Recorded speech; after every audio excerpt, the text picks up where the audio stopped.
Okay. All right. Just closing your eyes with me. Taking a deep breath in. And release.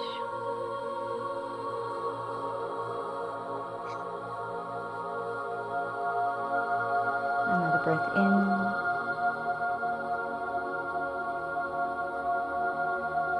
And release.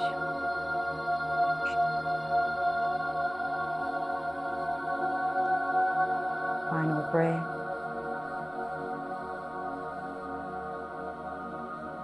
And release.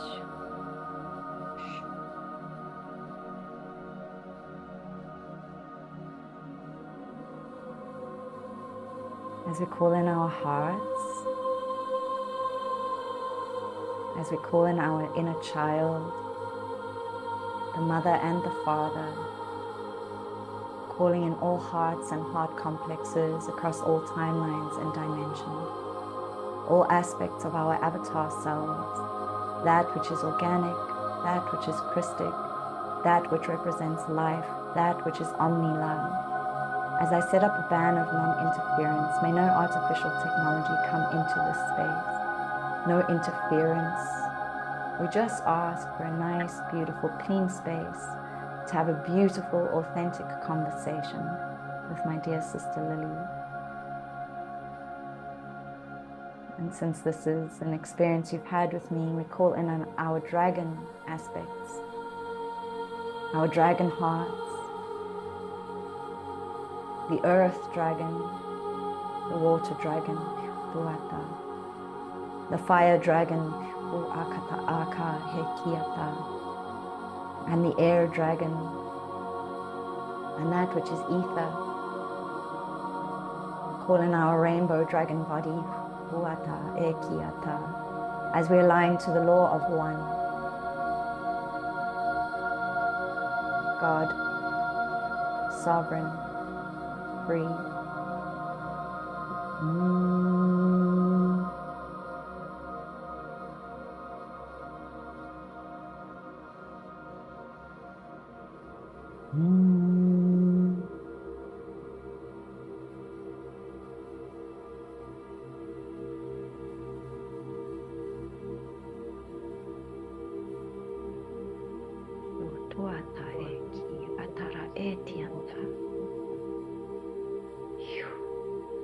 All right, let's begin.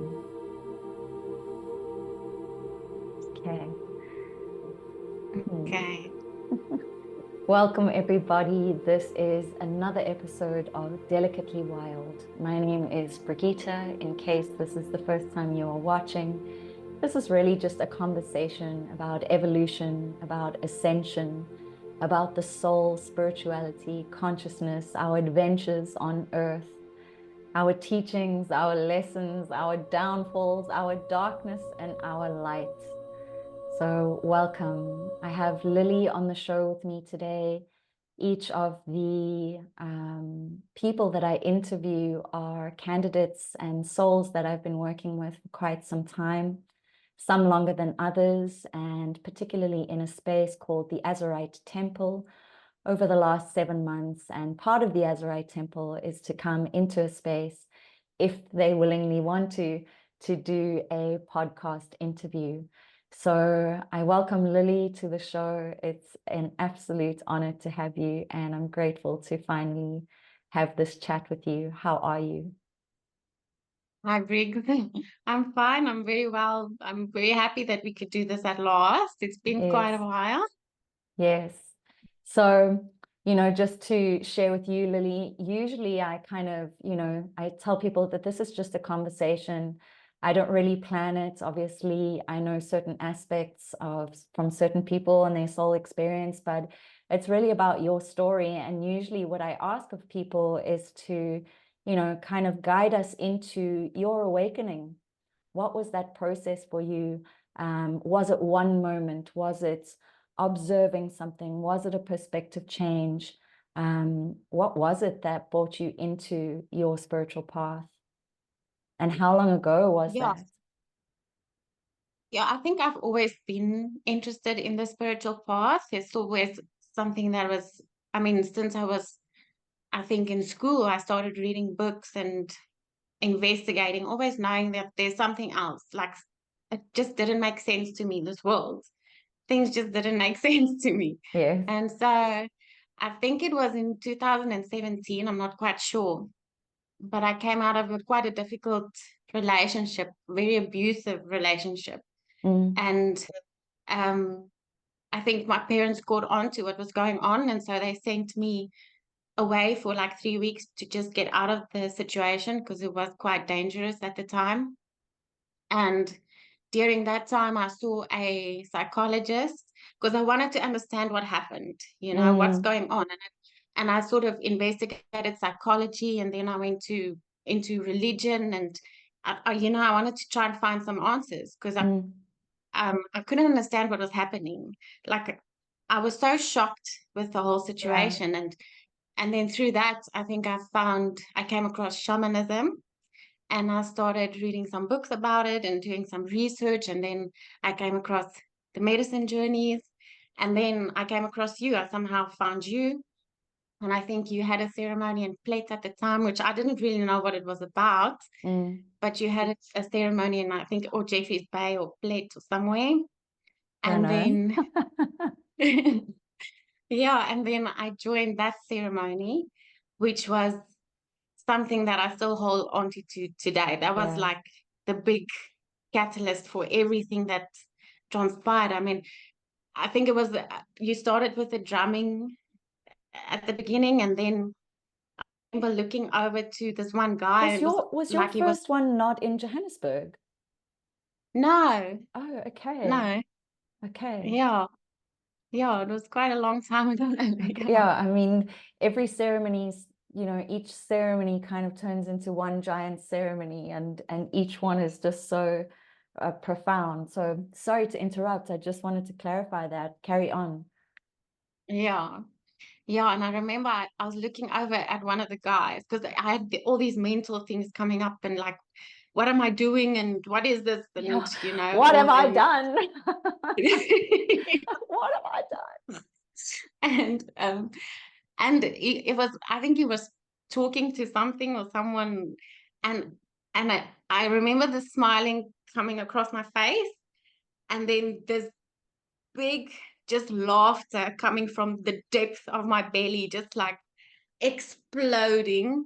And then this oneness feeling of like, how silly is it? Like, we all think we're human and we take everything so seriously. And, this that whole oneness, Yeah, yeah. absolutely amazing, blissful experience of this is so silly. Like, we are God. We are everything. It is so Wow. simple. It's so Wow. silly. So that was the most amazing experience that I will cherish forever. And that kept Yeah. me, because then after that, you start, I want to chase that, I want to have that experience all the time. And it's Mm, like, where you read books and you do this and you do that, and it's just like, it doesn't stay. yeah. So you reabsorb into the matrix or whatever. Yeah. So I was like, everyone should just do mushroom journeys. And this is so simple. We just all going to wake up to who we truly are. And it's going to be so magical. And then that was not what it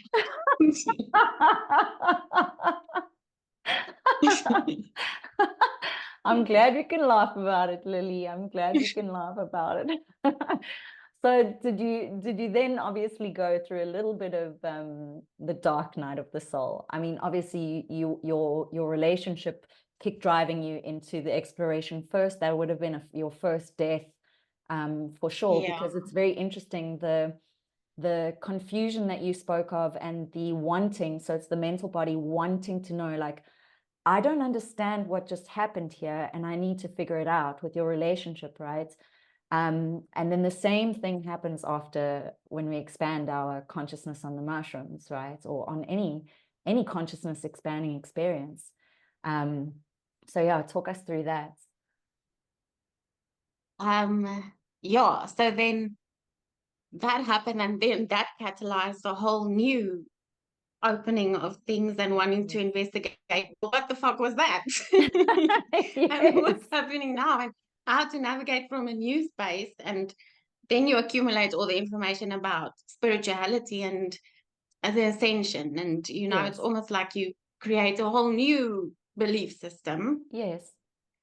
And then, well, then what happened was I got into a new friendship with a girl, and she looked quite stable. I mean, she was beautiful. She lived in Frankfurt. She had 3 children, very highly spiritual, and she seemed like she had everything down, and she understood. And I learned so much from her. Yes. But I knew from the beginning something felt off, like and I sort of overrid it, because you always think it's the men, and she's spiritual, so she has to be a good person, and Yeah.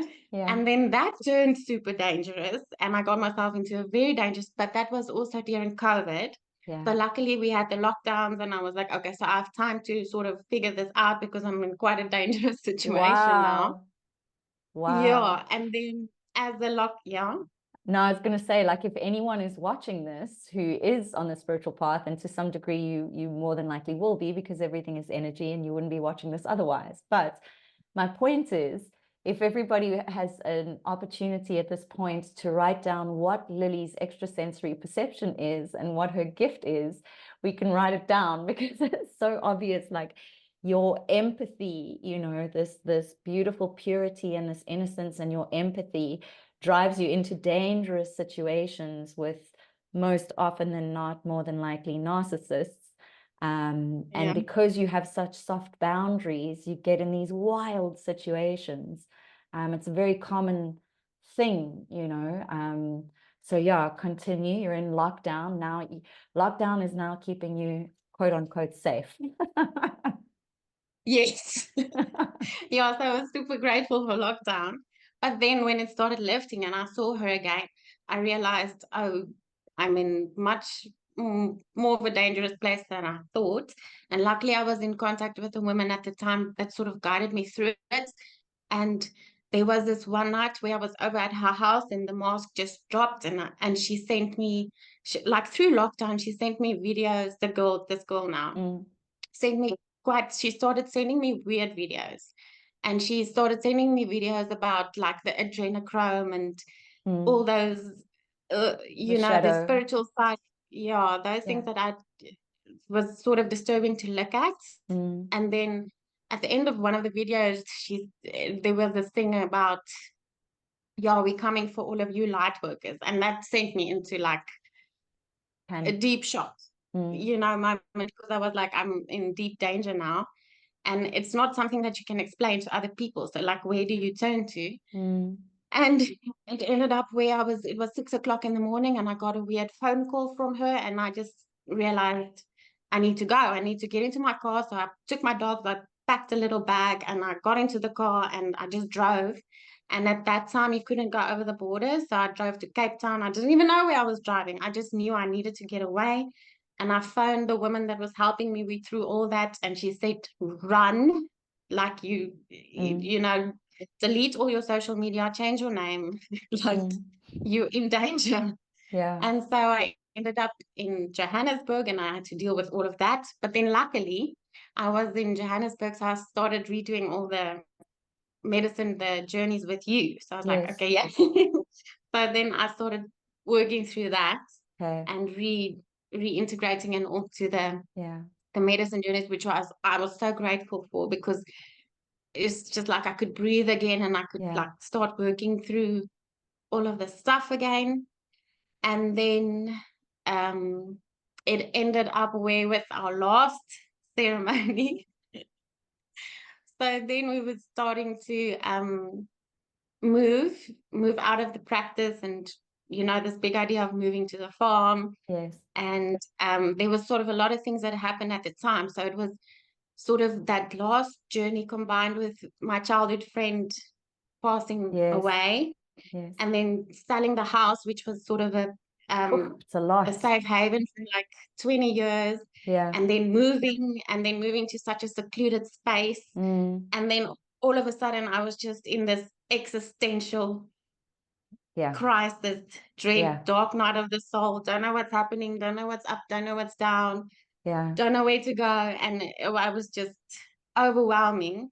And so it was almost like with the first ceremony, I or for the first experience that catalyzed the Yeah. beginning of all of this, was sort of becoming aware of the shadow or the darkness in someone else, someone close to Yes. me. Yes. And then the second, becoming aware of the darkness and the shadow or the unconsciousness in the collective. Yes. And then when I got to the farm, it was like the darkness and the unconsciousness within myself. And Yes. that was hard because it's Yes. like now you can't run anyway and you have to sit with this and you need to like Wow. find a way to work through it and deal Yeah. with it. And Wow. there's no sort of escape. Yeah. Yeah. Wow. And obviously, you know, that which we go through in the Azurite Temple in terms of you've created it all. It's like now you've got this farm, which is in the middle of nowhere. And like you say, there's nowhere to go other than to observe yourself. And yeah, it's dark. It's dark. And you know, you are like when I see you, I have such a soft spot for you because although you are a strong woman, all beings are strong, they have strength within them. There's such a like I say, this like innocent childlike nature that I see in you, which I'm like, oh, she had to go through all of that darkness, you know, but like, so yeah, congrats. So yeah, I mean, to everyone, you know, I guess there's this deep conversation about shadow, not only that from the collective, but often it's darkest for the self, you know, when we're looking at our own stuff. Super Yeah. scary. It's super Yeah. scary. Yeah. And then you have that anxiety, and I've never had anxiety in my life. So, Mm. you know, but then that was also the catalyst into presence because every time I start feeling that overwhelming anxiety, it's like you're not present, become present. So it's almost like it was It's all teach, imperfection. yeah, exactly. They're all driving you to, you know, that's why, you know, we don't have to use plants to reach spiritual states, you know, of awareness and presence and oneness. You know that through the Azurite Temple, right? Like we're not sitting taking medicine while we're doing this, but you know, medicine is a tool to kind of feel, use that as a teacher to go into light or shadow or energy, whatever it is. So you know, much like these little markers that we have in our life that happen to be experiences or incidents, whether they're positive or negative, they are the little markers, you know. It's like, yeah. And I Yeah. mean, in essence, this whole entire thing more and more feels like a giant mushroom journey. This entire reality. Just, yeah, I'm just waiting for Yeah. our number 6 to come to just ground. Yeah. Yeah, yeah. Yeah, Um, exactly. Which is why I was so happy when you started the container when I started going into this dark space yeah, because that was sort of the thing that drove me through. And then I felt held and not so alone. Like I knew there yeah, was some kind of structure and yeah. And I guidance. think And if I I mean, every remember, session, I think if I yeah. remember, I actually reached out to you because I could feel you needed support, right? Yeah. I was like, Lily, Yeah. you need to come in here. Please Yes, know that everyone exactly. always has free will. I don't force anyone. But yeah, Yeah, it was so weird because every time I'd feel like I want to reach out to you, I want to say something, and I don't know quite what, because I mean, I'm in such a space, then you reach out to me, and then it sort of catalyzes mm, whatever I've come up against, and you sort of, it's just one sentence or one word, and it's like, oh, yeah, blows the whole thing open. So yeah. it was quite amazing. Yeah. Yeah, I could feel you. You know, I can feel you. So yeah, thanks for coming onto the container. How has it been for you? It's been triggering and hard, but it's been good and amazing. I'm glad I got to do this time. Yeah, Um, like every session has opened up so many things, and it's quite scary when you're like only two people and the farm and things that are coming up between you and that person, and you kind of confronted. dependent on each other. Yeah, and you're very confronted with it all. And with every session there was like massive shifts happening. Like even I think it was this the February one, um, the masculine one, which I Okay. ended up because I had everything ready and I had it set up and I was sort of ready to do the session. And then 10 minutes before the session, I just started feeling very queasy and not well, and I just wanted to lie down and, you know, Mm, and then I woke up 2 hours later after the session, and I was like, oh interesting. fuck, I missed the whole thing. Yeah. And then I was sort of scared to watch the session back Interesting. because I was like, what the fuck happened? Yeah, yeah, And then just after that, then I started purging like heavy. yes, And the Saturday I had sort of a birthday party of the neighbor to go to, and I wanted to get the people, you know, because I wanted to get to know the people around yes, in the area. yes, I was sort of yes, forcing myself to go, but it yeah. wasn't feeling too well. And then an hour of being there, I just totally collapsed and I fainted for the first time in my life. And I was like, Wow, something is really not going well. wow. And it was such scary because I've never fainted, but such a scary. I felt Yeah, because half of the time, I mean, I was feeling like I was dying, like physically dying, and I thought, oh, yeah, this is this now on a neighbor's farm. But yeah. anyway, so I woke up on the floor, and then it was like 10 days of full on purging and just sleeping and just trying to get through it. And Wow. as I got through it, I was let know that I need to go to Cape Town, and my whole situation changed after Yes, that. yes, And people just was sort of out of my life, sort of. yeah, So it's so weird that I wasn't even part of the session yes, physically, but yes, then so much had happened yeah. And I because of mean, it. was what happened a reflection of that which presents the masculine in your life? Okay. Yeah. Okay. Yeah. Because it was interesting, because with that particular session, we'd gone on and I didn't actually do the meditation online. I recorded it at another time, remember? So that's also interesting that, you know, we kind of ran out of time on the session. And if I go into meditation, you know, sometimes they're like 90 minutes. And I really want to be present. So yeah, interesting share, interesting And share. you know what's interesting as well is because I did the replay then here when I was in Cape Town, and I did the Father Arc meditation as well on the same day. Yes. And then that day, my father came back from Namibia and he was visiting in Cape Town. He drove through there all day. And then that night, he started purging like heavily. He got gout and started purging heavily. So Wow. I was like, what the hell is going Wow. on? Wow. It's very interesting actually, because I recorded that when I was in South Africa. Um, yes, I In the recorded it when I was in okay. South Africa.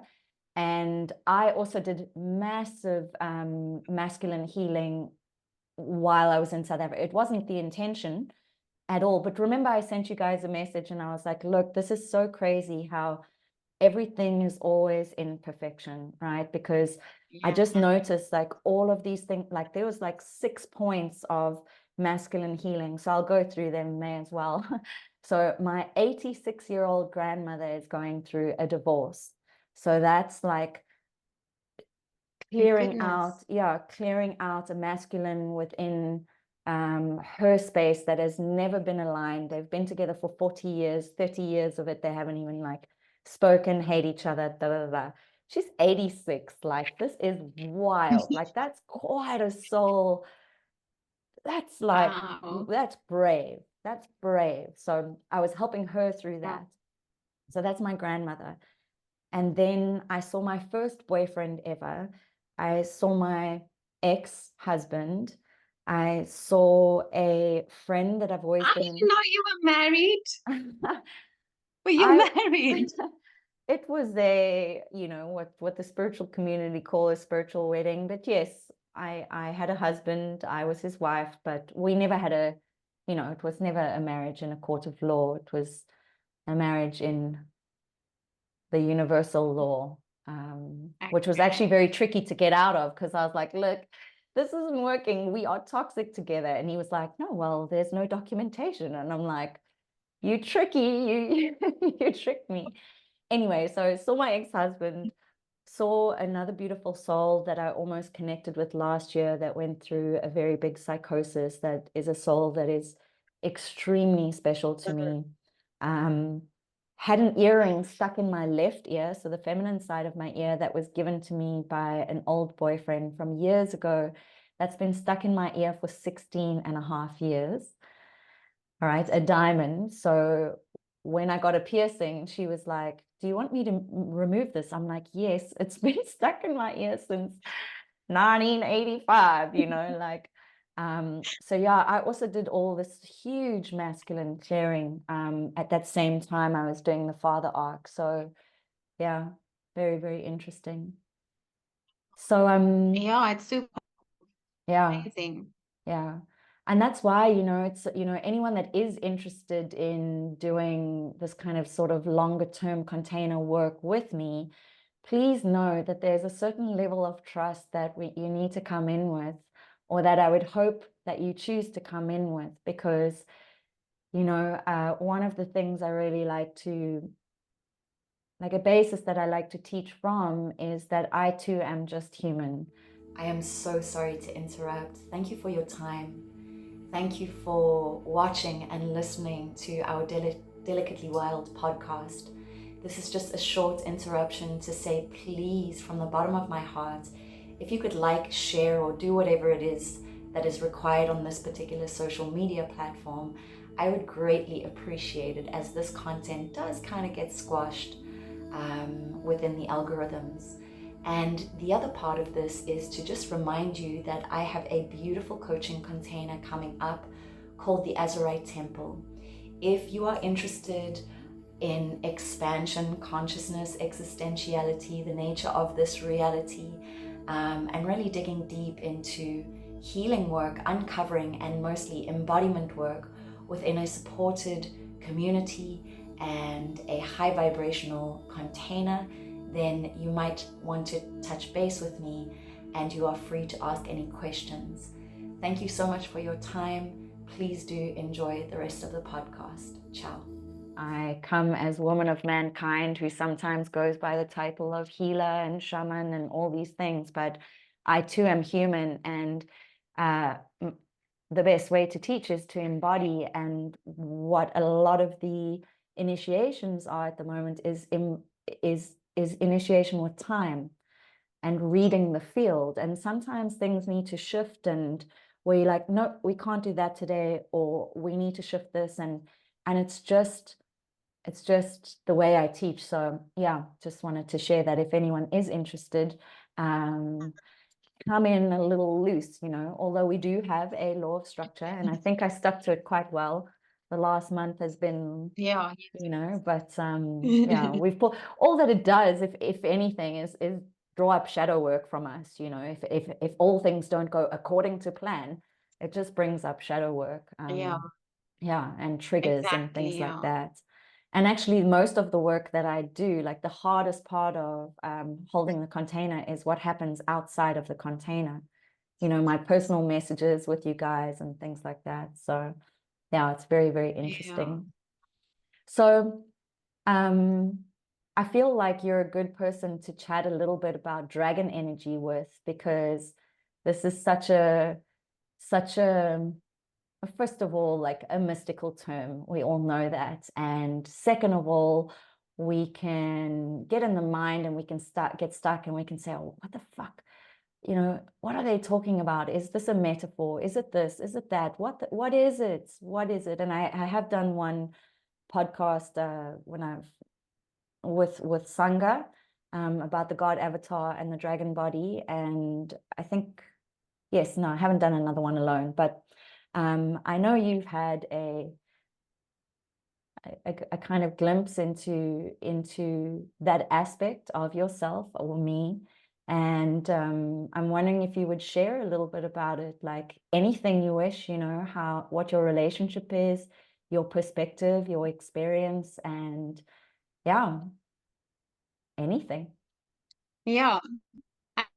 Yeah, so I mean, like the term dragon has always been sort of this mystical creature that sort of in the mystical land and in fantasy land flying around and whatever. And well, the first time, and you know, you hear people in the spiritual community talking about the dragons and whatever, but it's sort of almost like it's not like I haven't, to me, It's like it's sort talking of about the a Easter Bunny. fantasy. Yeah, yes, Yeah. exactly. And then when we were in that ceremony where I had that all those dissolutions coming up, And I mean, I was sort of in a kind of quite a state, because I mean, I was freaking out. I mean, if you were there, dying. And so yeah, I went into quite a fear state again. Well, for the first time, I think. Well, the thing for me is, what is so amazing about you is, I think from the first time, because I don't trust easily. And you know, in the spiritual community, there's so much distortion and so many false lights, and it sounds really good in the people, you know, but you just go into loops, and so you sort of the first person that I knew like I could trust. And it's because you call me on my bullshit, and you are so human, and you are like, no, you know, get yourself straight, and sovereignty and freedom and blah blah blah blah blah. And I was like, okay, I like you because you call me on my own bullshit. I mean, you do what you say. So, and I call I mean, myself on my own bullshit. yeah, and you're very open and honest about everything. So, Yeah. I mean, I knew I could trust you. And usually with me, it's like I'll look at a bunch of people, or I'll research stuff, and then I'll find someone, and I'm like, okay, I trust that, and I'll stick with that. So that's why I think I did so many medicine journeys with you, because I was like, okay, I found you, I trust you, and I'm sticking with that. And so I think for me, it was a process of relaxing. Like I knew I could into the relax. fear. Yeah. And I knew, and I think it was because I trusted you. So then when that collapse happened, I knew I was safe with you, because I mean, when you do ceremony work, in ceremonies, there's nowhere you can hide. So we've had so many interactions that I knew I could, you know, you've got me, and I can trust you. And even if I'm in the depths of what I am, you know, you'd be able to like guide me through that. And I mean, that's exactly what happened, because thank you, Lily. when I had that experience, and you were just so calm, and you got up and you got the pay, and you asked me if you could give me the hape, and then as you like came into my face, you just morphed into this dragon. But I mean, that sounds like that would be quite scary if all of a sudden you have this dragon all up in your face. But I mean, so you came in, I mean, you morphed into this dragon, but very gently and very, very softly, and you just like dragon breath into me, and it's just like, you know, like all that fear just like opened up. And that was, I mean, all the magical moments I've had in my life that I treasure forever, and that I hold on to when I go into the dark depths of the things that I've been through, is the things that I experienced with you in ceremony, like that first initial awakening experience, and then the dragon. And I feel so grateful. I mean, you taught me gratefulness and the power of that, because just after that, I had this whole gratefulness, the feeling, the frequency of that come over me, and it's like literally a frequency that I could feel, and I was just like so thankful for life, so thankful for life, just so thankful. And the power of that is immense, and that's sort of what pulled me through these last couple of months. Like I'm getting hoendervleis. Yeah, I'm crying. So yeah, thank you, Lily. Yeah. And what was interesting about that ceremony was I had been working, because this was last year, right? Yeah. So I had been working in a space, and I've been in the space many times, called, you know, working with dragon energy. And last year, particularly in the space, I got kind of reprimanded and called to counsel, let's say, on something that I did, and it was really, really fucking hardcore for me. Like I was in the depths of my shadow. So when you spoke about being on the farm and saying that you understand the shadow of the world and the collective, but the shadow of yourself is like, it's intense. And so I had gone through that, like last year at the timeline while I was in South Africa. It was very, very intense time for me. And just prior to that group ceremony with you, I had done a private with Sangha, who was holding space with me. on your ceremony.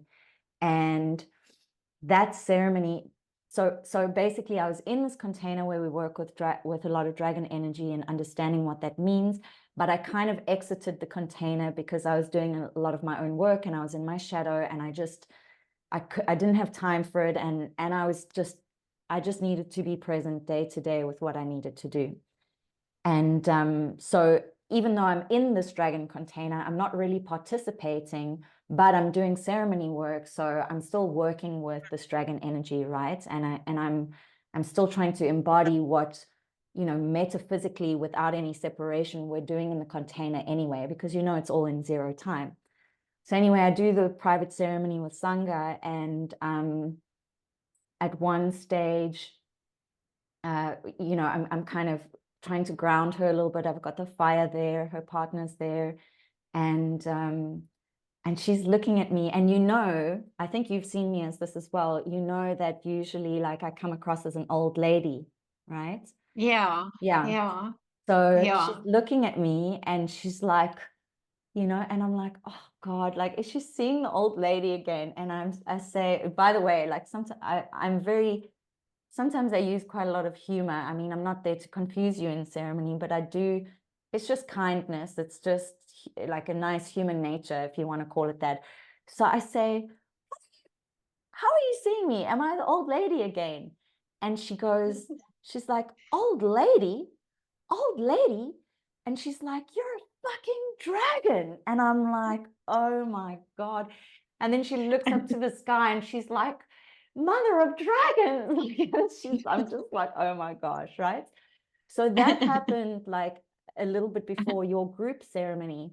And I remember very consciously not mentioning anything about dragons prior to or within the ceremony. I would have called it in my own nonverbal way, but not audibly, because I didn't want to superimpose. And so when you later on at night at the fire told me that you saw the dragon, and Sangha was sitting there as well, and I looked at Sangha and she looked at me, and I was like, oh my gosh, because what Sangha told me after her ceremony, she said that old lady is integrated now. She's kind of had an upgrade, and now you're entering into your dragon body, So, and then you said it at that ceremony, and I was just like, what? And I was going through all the shit in the container, and I was like, oh my God, what am I doing? Like, and then like getting this confirmation, it was really, really beautiful and powerful. So, yeah. Yeah. I think, well, that is my favorite parts of the ceremonies when you start, like, I remember more in the beginning of the ceremonies, you'd like channel. So I'd seen you as a fairy before. And then there was this other time where you was sort of a hummingbird with that thingy. You had like that kefi thingy. Okay. And then that old lady, when you hold the kiri, Yes. what's the, Yeah. yeah, that I've seen a couple of times. And then there was this other beautiful one where you and I were around the fire one time. It wasn't this past ceremony, but Yes. it was almost like you didn't have a scarf on, but it's like you morphed. And then it was like almost like a scarf, but it was multicolored. Yes. And then your hair was like, it's almost like it plugged into it looked like it was all these antennas, and it plugged into Wow. like the Into consciousness. It was source. so beautiful. Yeah. Wow.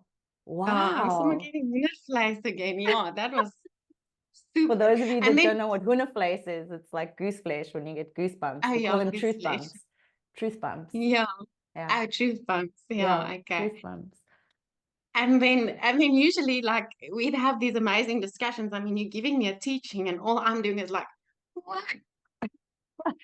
Yeah, your multidimensional vision is so turned on. It's so cool because, I don't see in the way that you see. I can, but not as naturally as you, right? Because we all have different gifts. And mine is like feeling, like, I mean, that's what I'm doing when I'm channeling, I'm like feeling every vibration. It's like I can feel what the vibration of water is, fire, earth, air. And then if I'm tapping into, like, let's say I want to say, you know, a beautiful elemental like a fairy or something, I can feel that energy. And so then I start channeling it. Whereas you're more visual. So it's very cool. And this is how I work with the light workers. You know, each different light worker has a different gift that assists me to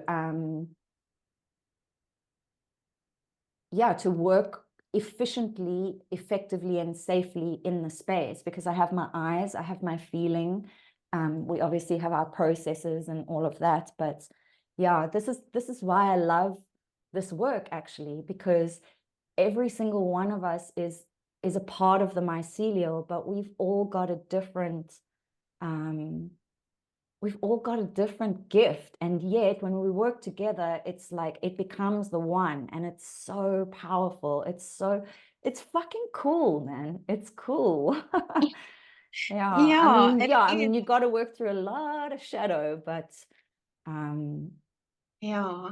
yeah, Yeah, but I mean, like, even in the container, I feel like you get people that sort of more, um, you know, active on the group, or like more. I mean, I yes, wanted to be more active on the group, but things sort of just, was just a little bit difficult. But it's like, even in the group dynamics, you kind of have people that sort of just step in at the right time, say things at correct, the right time, just to like keep the correct. container Because it's a moving. And co-creation, you know? even the people that dropped off, I mean, was massive teachings for me as well. That Yes, shifted me as well at the yeah. times they dropped off or whatever. So even that was, to me, was like in perfection. Imperfection, for sure. And that's why I say, you know, with the temple space, it's, yes, we do the work online, and we do breath work, and we do, you know, the meditations and activations and the cool stuff like working with energy and the Kathara grid and all of that, but it's outside of the container. It's when people get triggered with the energy, and, you know, and they're like, I can't handle this. And of course we have stuff going on in our lives, you know, like personal things, but when it's really like people resisting the energy, it's so palpable, and it's, you know, like it's so powerful. It's just so powerful. And not one person of those that have exited have I gone into like a trauma about in any way, because it's like, actually what it does is reinforce the,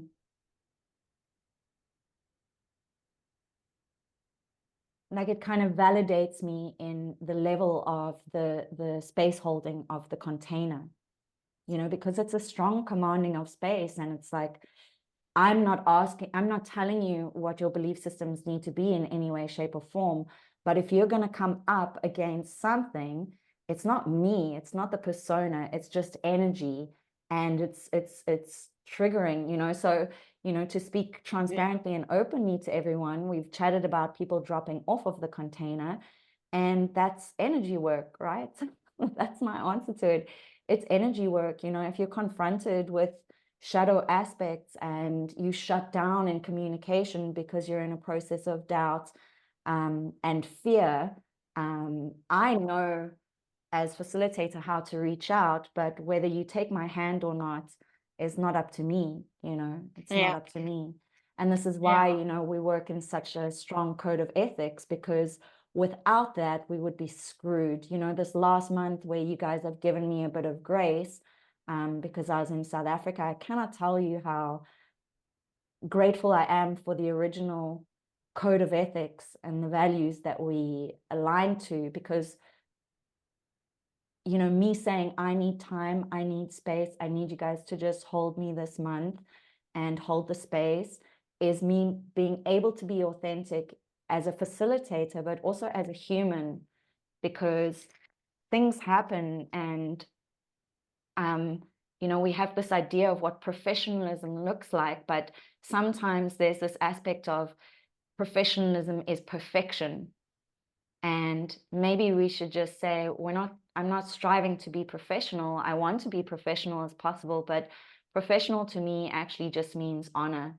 Like, I'm just honoring, I honor you, but I'm also honoring what's happening in my field at the moment. And I need, you know, I need 2 weeks to deliver this thing.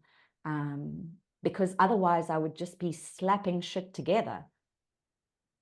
You know, I'd just be like, oh, okay, cool, let me bang these things and pop this meditation together. It doesn't work that way. It doesn't work that way. Let me tell you, Lily, it doesn't. It doesn't. So, I mean, Yeah. Imagine you go, like you said, you're going through the, oh, sorry. Go for it. Go for it. Carry on. I mean, like you going through the processes at the same time when you go through the masculine, and then you have to deal with all of that also. Yeah. So like, yeah. So that's why it is such a beautiful co-creation when we really understand what that means. And it's also, yeah, it's family, you know, it's family. You know, your brother might not rock up for a Sunday lunch, and you're just like, oh, well, that's, you know, you don't cast him out of the family, because yeah, it's been amazing. It's been amazing. But I wanted to ask you, in terms of like the huge empath that you are, and the feeler, like this beautiful, beautiful channel of light, how, you know, how are you perceiving what's happening in our reality at the moment? And how does it make you feel? What do you look forward to, and what are you terrified about? If there is even, I mean, I don't want to superimpose anything on you. yeah, I think I went through so many and feelings and processes over the past year, and really getting to know what it is to do shadow work, and what it, getting to know the way, and so many things sort of dissolving and dropping away, that there's a lot of belief systems that all dropped away. And I think um, one of my biggest problems with being an empath is sort of I get into victimhood, and I go into other people's stories, and I focus on their shit and focus on what's going on in the world, and I get very that, because I'm like, it freaks me out totally. And if I'm in too long of a space with someone, like I usually always go into their stories and absorbing that, sort of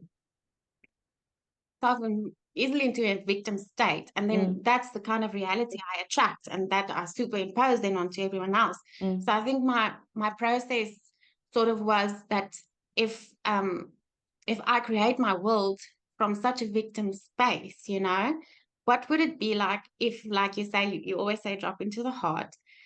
What would it be like if I drop in my heart and I just focus on love and peace, and cultivate that within myself, and then project that outward, and then instead of being so overwhelmed by the world, like, you know, superimposing peace and love onto the world. And I think that's sort of been my process this last little bit. How's that working out for you? So much better.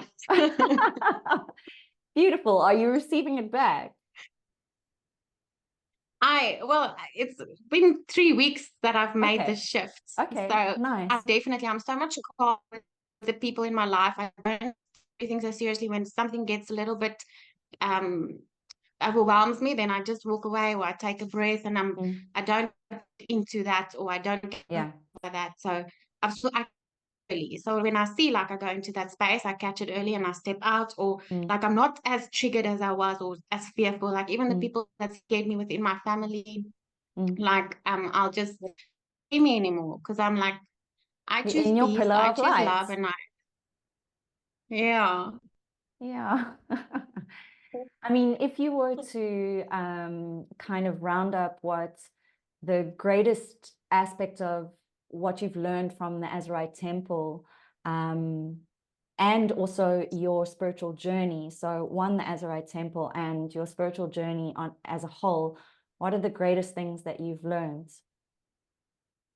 Like, what are you really taking with you? Like, yeah, I think it's what I mean, you state this at the beginning of it that I've been in, and it's sort of like I just start to realize what that really actually means. So it's like total self-responsibility, freedom, and sovereignty, and you know, it's like you hear those words and you know what they mean, but it's like you really start to really know what that means as you move through this Mm. process. Mm. Nice, nice. Yeah, you know, it's like it's super interesting because, like I said, each light worker, shadow worker, each of us, all of us, we've all got like our own special, unique gifts, right, within the mycelial of the whole. And also simultaneously, because it is all one, we can tap into anything, like all powerful, all being, all omnipresent, all unconditional love. But so similarly to the fact that we have these gifts, we also have this, like, each of us like a unique coding. You know, some of us are connectors, some of us, the coding would be very ancestral, like a Sangoma, for example's sake. Some of us, the codes are about harmony. Others are about, you know, like masculinity, femininity. And mine, I think, has always been freedom and sovereignty. Because if I think back to, you know, it's this year, this year, February, would be 10 years of my business, which is wild. And, you know, I use the word business because it's how it started, but it's everything. It's the one, right? It's not, there's no separation. It is my life. But when I started all the way back then, it was about freedom. I want to be free. And of course, back then, it's so cute. Your dog is going wild behind you. I love it. It's cute. That's so cute. Yeah, like, so it was this aspect of freedom. And back then when I began, I was obviously doing a lot of business, being coached by a lot of business coaches and things like that. So, and my mindset then, obviously I was in my early 30s, so it would have been financial freedom.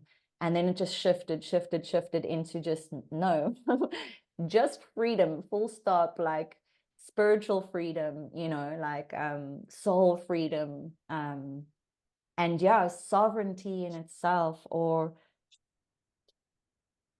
you know, and it is interlinked with responsibility. That's why sovereignty is such an interesting Yeah. thing. Like, and it's big, like you say, when you move past the concept as merely just a thought construct and you begin to embody what that actually means and how we begin to reclaim that, it's deep. It's deep. And then, you know, it's from the Yeah. self and then it goes onto the land. So, I mean, the last couple of days since our last session, we went through Sovereign's Law. I've been catching up on all my Sovereign's Law stuff, but just slowly, because my mind is used to receiving spiritual data, right? And now this is legal data, but it's all a spiritual course as well. It's so wild, it's so simple. And now I'm really looking at how to anchor into the 3D through actual physical processes in order to really establish sovereignty within the 3D realm, because I know I am as a soul, but to a agent of the state, that's what we call them in Sovereign's Law, you know, I'm still an asset, you know. So this is what I'm looking at the moment, and it's really big, because, for example's sake, if I go to Europe, well, I am in Europe, but if I want to go spend a month somewhere, I don't want to pay a month's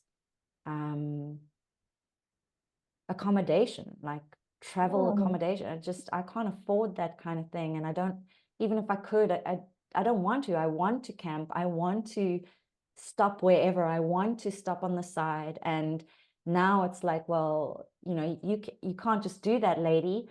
And if you start claiming your rights back, you can be like, yes, well, actually, as a free will citizen with, you know, within this intergalactic time matrix, yes, I can, but you obviously have to have taken a certain set of steps and have you know, documentation that is showing that you are constantly in the process of reclamation of your sovereignty. So yeah, I'm actually glad that you said that, like, because that's what I do work on, is those sovereignty codes.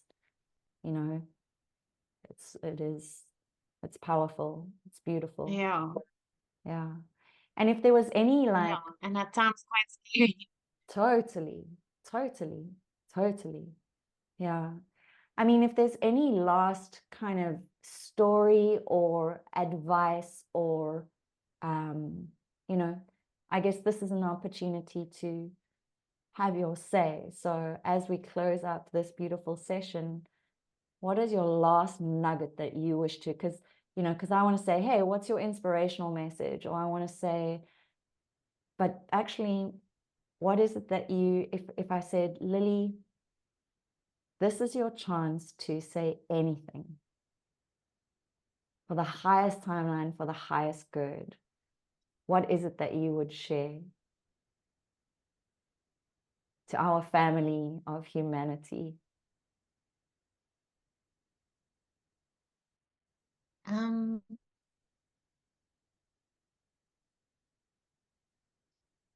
yo, that's such a I know it's mind. deep. I'm trying to get into the mind, but I actually just want to drop into the heart and just Please like do. That's my point. Even if you close just your eyes and meet you give the there and like, message. Yeah. Yeah. Even if you close your eyes and give the message, you know. okay. Yeah, I mean, I think what over this past year is just like knowing who you are. You realize everything is possible, and the only person that's limiting is the human you. So, like, drop into the heart, and like you've taught me, like you said it so many times, drop the heart, and like when you're in spaces, you're like, what does that? Mm. Like, how do you get there? But I think it's just like this moment where I was the shadow work where I was like, just stop it, get up, get over it and get up and like pull yourself out of this. Like you have the power to pull yourself out of this. No one is going to do this for you. You faced all of this, you went through the karma, you went through all these processes. Now stand up and do your thing and get on with it. Get out of it and get on with it.